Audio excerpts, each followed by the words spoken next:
McCracken, your OC Realtor, bringing you the California dream of eco, sun, and fun.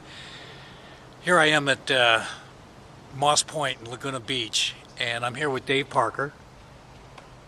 And Dave is a well-known architect in town, and we're addressing one of the questions that I'm asked all the time. If I buy this property, can somebody build up in front of me and block my ocean view? So we're going to do a case study right now.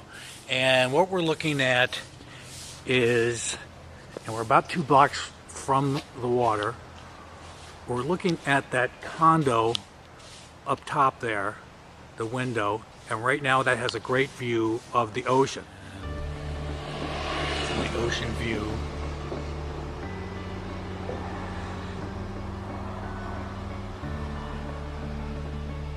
Okay. In front of it, we have this 2-story house, tall house, obviously blocks the view.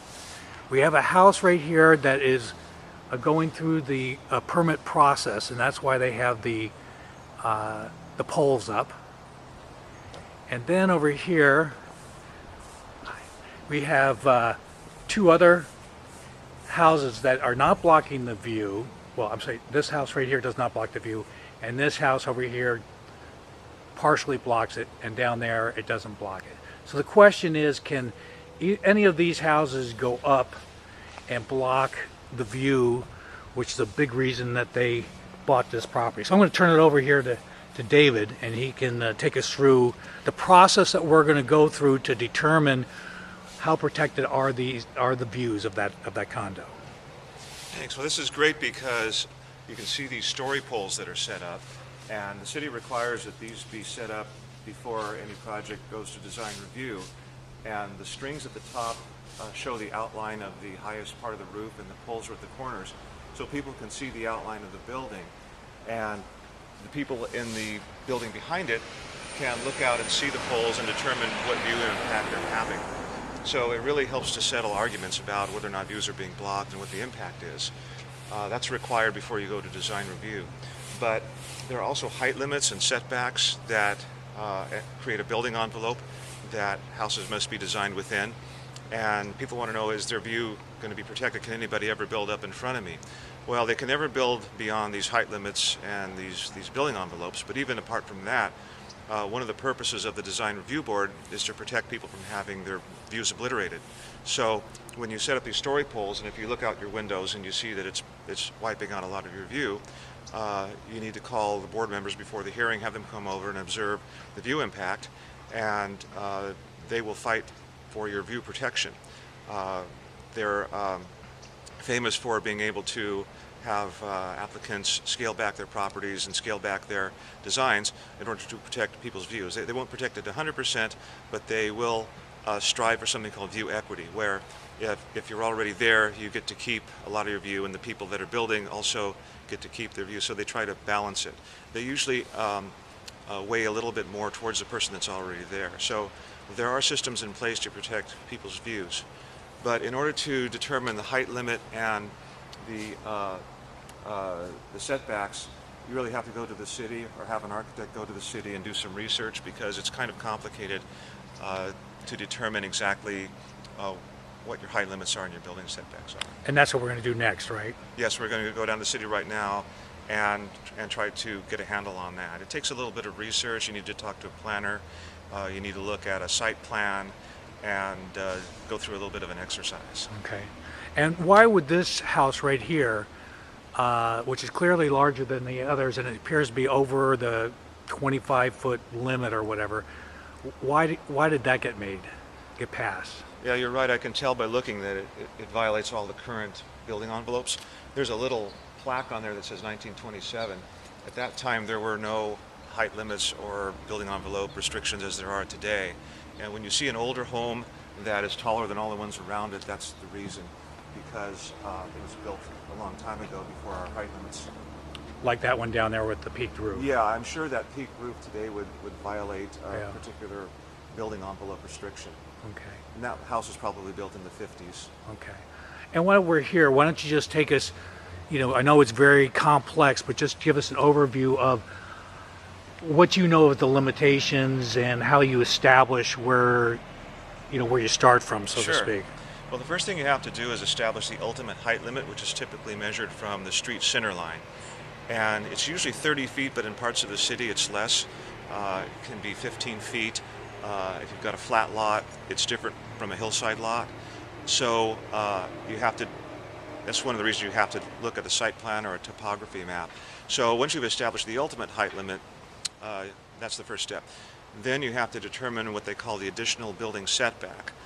All buildings have a setback from the street and from the rear of the property, and that also can vary depending on the depth of the parcel.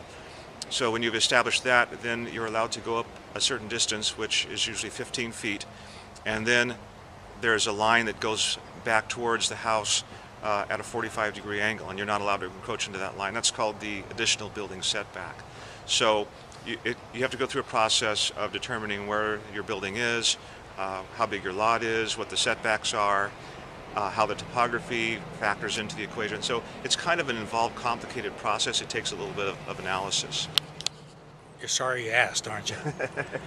But we're going to be looking at these buildings in particular, and so when we go down to City Hall, we're going to look these babies up and find out, how much farther they could go up if they wanted to.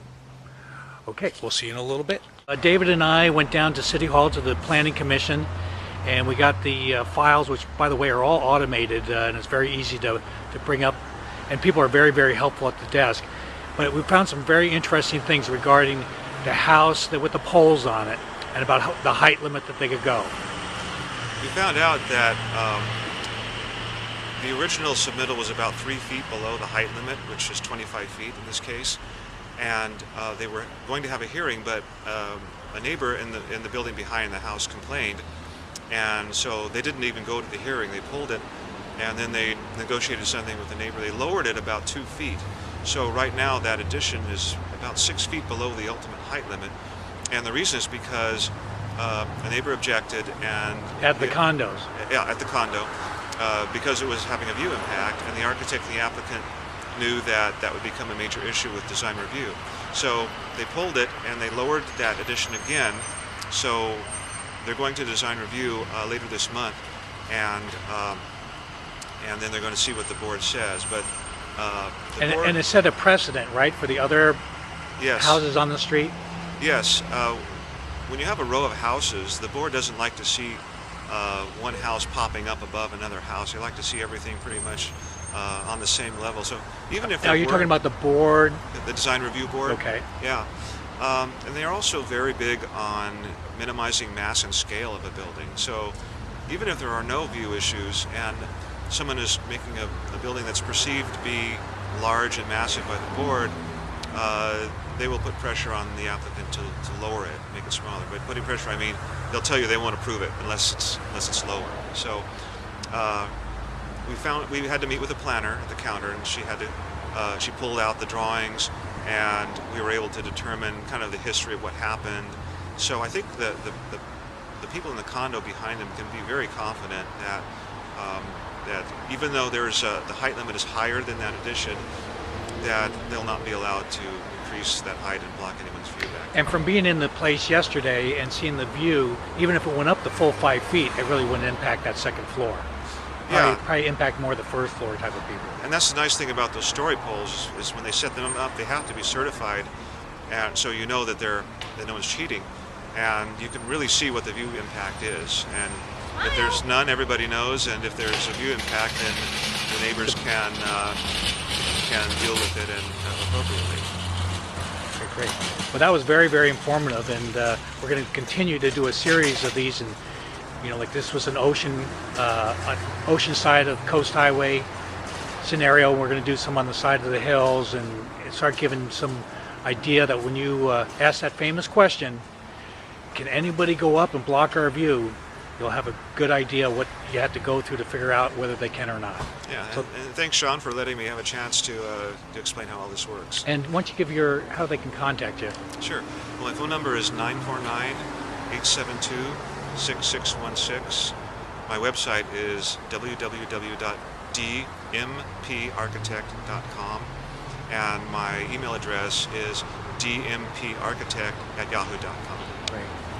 Yeah, and I'm Sean McCracken. You can catch me at 949-290-5317 or Sean at welcometothedream.com or my website welcometothedream.com or subscribe here to YouTube. Thanks so much. Hope you enjoyed that. Bye.